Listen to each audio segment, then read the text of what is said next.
up, North County? I'm your host, Randy Doty, and today on the show we have Coach Crow. Welcome to the show. Thanks, Randy. Glad to be here. Yeah, and first we got to say congratulations, Central Section Coach of the Year. Yeah, that was pretty shocking.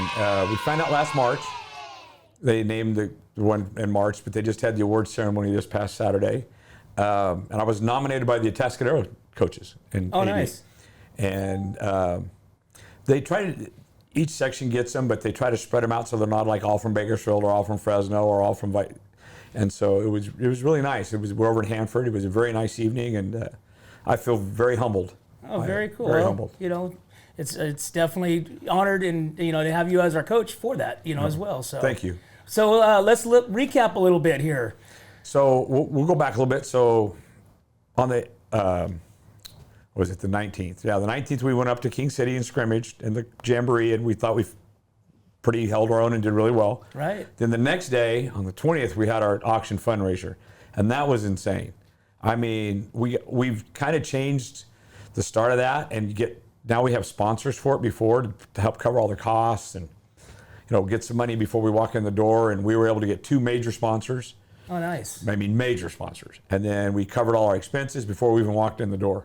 So then we had our auction that day, and we set an all-time record for the most money ever made on it by almost double.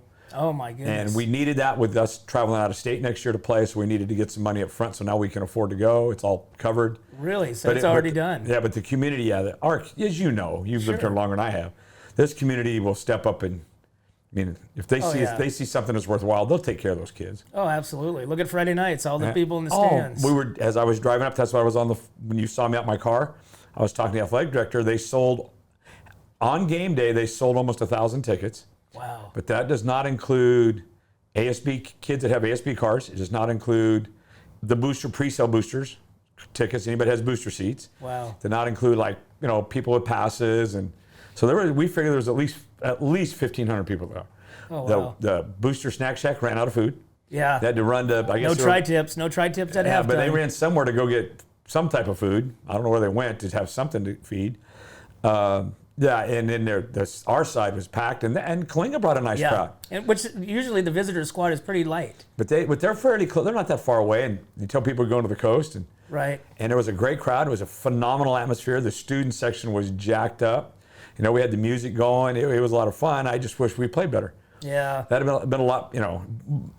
People come to see you play, and we told the kids this morning, people come to see you play. You got to put your best foot forward. Sure. Because people. That's not cheap to go, and they want to see us do well, and we want to do well. So. And sometimes that humbles the kids a little bit at the beginning of the season. Yeah, and one of the hard things, it's hard to explain to people. We hadn't played a game, and they had, and that was for us. It's on purpose, because we don't want to practice during the fair, and but that didn't affect them. So the actual start date for them, they've practiced a week longer and played a game, right? And it showed a little bit, but by the time we get to league, that's not it. Everybody will be on even footing. Sure. And that's better than us trying to practice during the fair, because we would miss kids every day, and it's really hard. And that's hard on the kids, right? Because part of the team's not there. Some are at the fair showing their animals. That's why we take them by that first game. It's just something we believe in, and the kids, and it'll be perfectly fine in a couple weeks. But we're catching up, and we'll be fine. So looking ahead to this week now, we're going to play East High Bakersfield. It's a school of probably 1,800, 2,000 kids. They're getting better. They have a new coach last year, a very good friend of mine.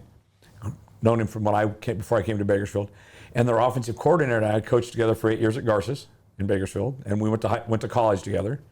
So I know that staff really. That's how the game came about. They were looking for a game, and we were just shooting the breeze. And I said, "Well, just come play us. Come to the coast, get out of the heat. And this is going to be hot here, but nothing like it is in Bakersfield, especially kickoff. We'll be in the right. Yeah, it'll be really nice. It'll still be 100 there. So we're going to play an actual triple header Friday, because of travel, trying to get them to get buses, or us having to bus our freshmen over there. And I learned this from Atascadero. Did it when I coached there. They would play. So the freshmen are going to play at 3, and if it's hot, we'll play a running clock thing and shorten the game some. Then the JVs are going to play at 5, and we're going to play at 7:30. So if you're a Templeton football fan, that's awesome. Bring your hat and umbrella at the first game, and it's going to be an all-night deal. And we're excited. We're super excited about it. They better get some more tri-tips. Well, yeah, because Yeah, and I don't know how, but with them bringing 3 teams, they'll have some fans there. I mean, if they just have a few parents come, they're going to have a decent crowd. Oh, yes. And we're looking forward. It's going to be a great match. They lost to Morro Bay by 3 in the playoffs last year, and so it's going to be a good match for us. I mean, I'm looking forward to it. That's awesome.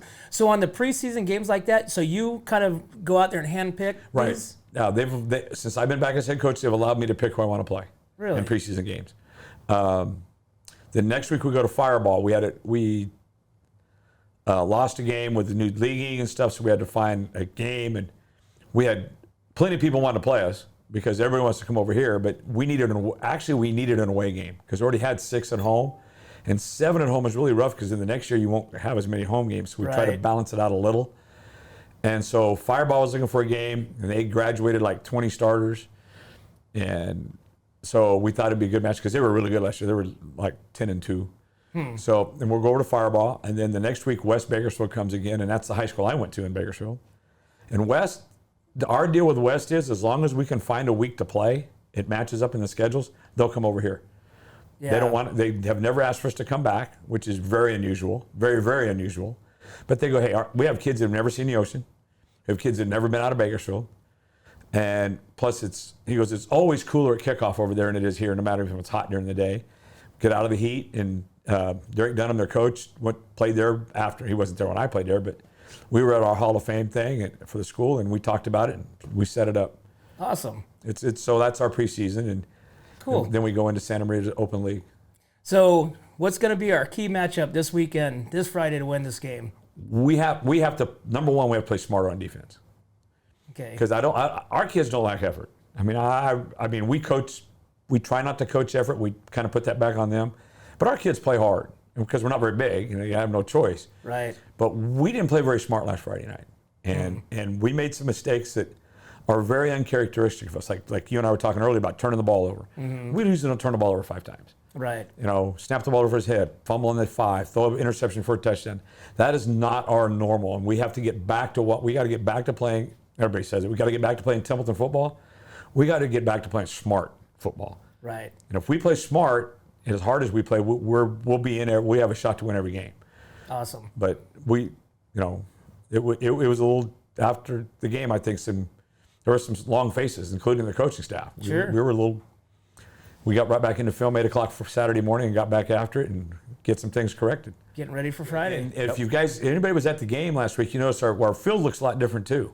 Yes. We got a different way to paint the field. We have Eagles in the end zones. Got the big Tennessee T in the middle, Templeton T. Yeah. But we were really, and the music blare, the whole thing. We've tried to upgrade our game to that we're a first class operation, and I don't care if the school's got 3,000 kids or 700. We're going to put on a show, and one of the things we tell our kids, we talk about, it's a community thing in Templeton. There's no doubt. Mm-hmm. And we know that town pretty much shuts down when we play, and they come in support and they hang their green flags, and we want to honor them by playing as hard as we can and playing as well as we can. Absolutely.